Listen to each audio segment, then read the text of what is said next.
I'm back, bitches! And trying a slightly different format this time, so let me know what you think in the comments below.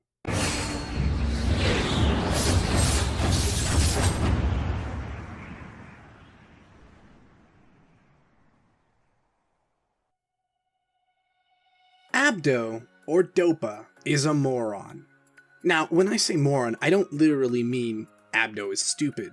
But I want to draw some attention to a reoccurring phenomena and point out that you shouldn't feel so bad for not being perfectly rational when it comes to your choices in champion bans or champs that kind of trigger you. Even solo queue legends, like Abdo, can make these kinds of mistakes. So first, let's examine what Abdo said.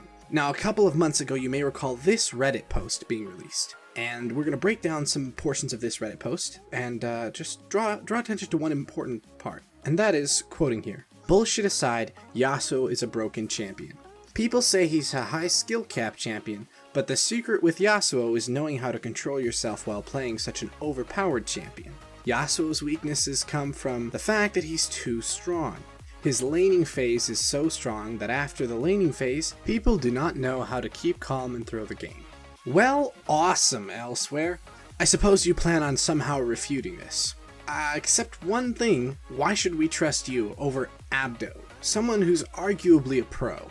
Well, slightly condescending version of me with the sexy voice. I don't expect you to trust me, but I do expect you to trust the numbers. So let's break down what Abdo said. Yasuo is broken. Some people think he has a high skill cap. However, here's the part that really matters. For Yasuo to be good, all you need to do is hold back, and there you have it. You're OP.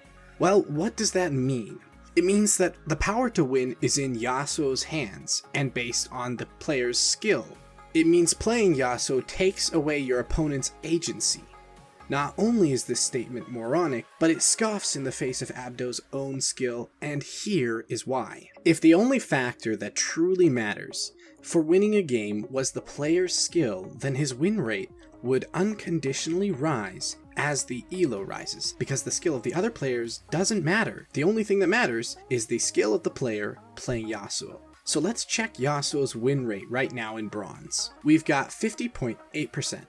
I mean, a little high, but not too uncommon for one of those bronze elo monsters like the way Master Yi used to be, or one of those late game scaling champions like Yasuo is, because bronze games do last longer. Alright, so silver's next. 49.7% win rate.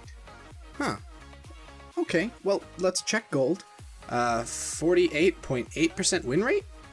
That's not what should be happening if the elo rises, but maybe his win rate will spike a little later. Almost done now. We've got 48.4%. Seems to be dropping as we climb. That's not what should be happening if Abdo is right. But let's hold our final thoughts on Abdo until we check Yasuo's win rate in Diamond Plus. Oh my god, oh my god, oh my god! 50.7%! Yasuo's takes away all the enemy's agency! Nerf him, nerf him, nerf him! Elsewhere. You ass butt. You messed up on the image files and now you're showing the audience Riven's win rate in Platinum. Really? Yes, you moron. Oh, then we found it! Wait, what? What he really meant was that Riven is broken, and all you need to do is control yourself while you're out of the laning phase while playing such an overpowered champion. In fact, Riven's win rate starts in bronze at 48.7% and rises to 50.7%. Obviously, Riven takes away the opponent's agency. We should nerf her. Elsewhere, no one likes your sarcasm or loves you, and people have already clicked off this video. What are you doing in this video? Get out of here. I'm not even sure what to do with your character yet. Getting back on topic though, Yasuo's actual win rate in Diamond Plus is 48.4%. Let's make a clear comparison for you. Both Riven and Yasuo are high skill cap champions who are strongest right now in the top lane. Now Yasuo starts 50.8% win rate. In contrast, Riven starts at 48.7% win rate. Keep in mind that late game scaling champions are a lot stronger in lower elo, because peeps around there are bad at closing games out. So it's no surprise that Yasuo would have a higher win rate in lower elo, because he scales harder late game than most champions. However, Yasuo's win rate steadily falls while Riven's win rate steadily climbs. This is not the behavior of a champion that gets stronger as the player playing him gets more experienced at League. It's the behavior of a champion that gets weaker as teams are more experienced and organized. So if Yasuo isn't overpowered, why the high ban rate? And why is he strong? For that question to be answered, we need to go back to the beginning, the start of the tank meta. Season 2 back then saw one of the first major tank metas, due in part to Frozen Mallet, Old Warmogs, and Atma's Impaler. This, my dear children, was called Fratmas and was frowned upon in most societies. The reason this was so strong is because Atma's was the most cost-effective item in the game at the time. This in conjunction with the fact that it would give you 1.5 of your max HP as AD. AD, not on hit, AD. This means it could critically strike, but on top of critically striking, it also meant that it would buff all of your abilities. It was an extremely powerful item at the time. Moving on from there, in Season 3, the Rito gods blessed the player base with a whole new kind of tank meta. This wasn't from a champion on the enemy team being a god tank, but making the entire team a tank. The amazing power of Runic Bulwark. Enjoy the stats, my peeps. Tons of free defensive stats for the whole team. In fact, the meta got so messed up that mages became nearly obsolete, and bruisers, yes, bruisers, started making their way into the mid lane to add what was, upon occasion, a third or fourth Runic Bulwark to the team.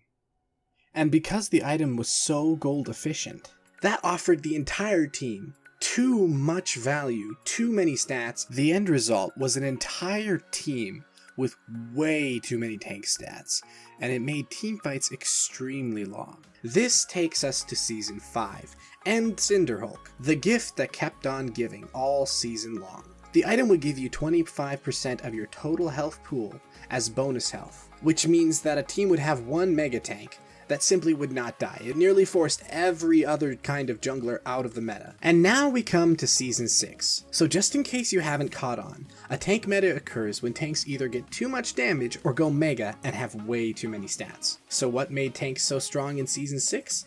The season where all this hate for Yasuo boiled over and presented League's beloved Samurai with a ban rate of over 50% and lower elo.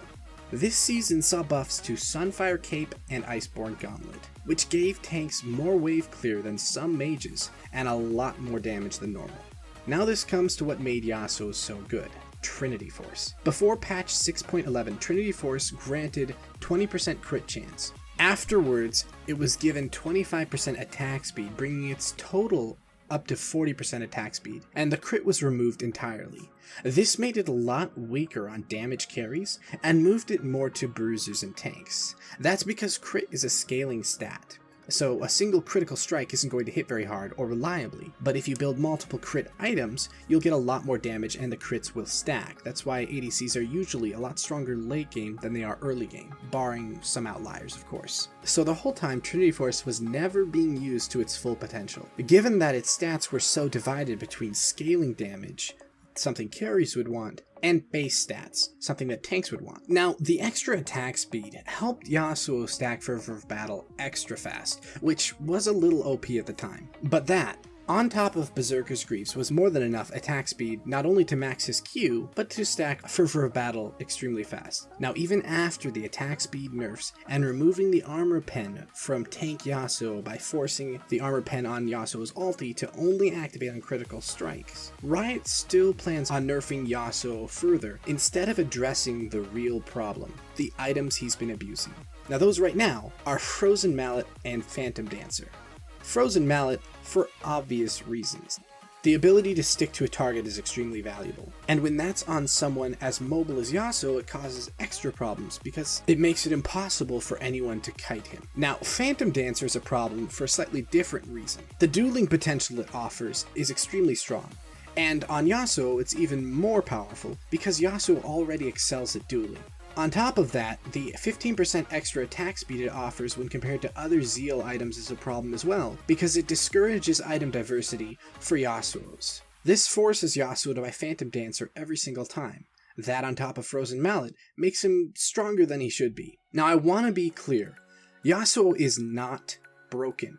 He is definitely too strong early game, which I am all for having some minor nerfs to. But the question still remains, when is Riot going to address the problematic items Yasuo's abusing? And when are they going to address the lack of item diversity that Phantom Dancer causes for Yasuo's builds? On top of that, I also want you to know that you don't have to feel bad about having a champion that you just struggle with or feel is unfair in the game. Even the pros make those kinds of mistakes, and there's nothing wrong with that. A champion that really triggers me is LeBlanc. I just hate her so much. So don't feel bad about having that one champion you feel like you want to ban every game. It's not that bad. It really isn't. Anyway, there's just a brief history of the tank meta and my thoughts on Yasuo now. Feel free to post yours in the comments below, and I'd love to hear what you think of Yasuo's situation right now. Thank you so much for watching till the end. Feel free to leave a like if you enjoyed this kind of content. It's a little different than what I normally do, so I really do appreciate the input. Thanks for listening to me rambling, and you guys have an awesome day out on the Rift.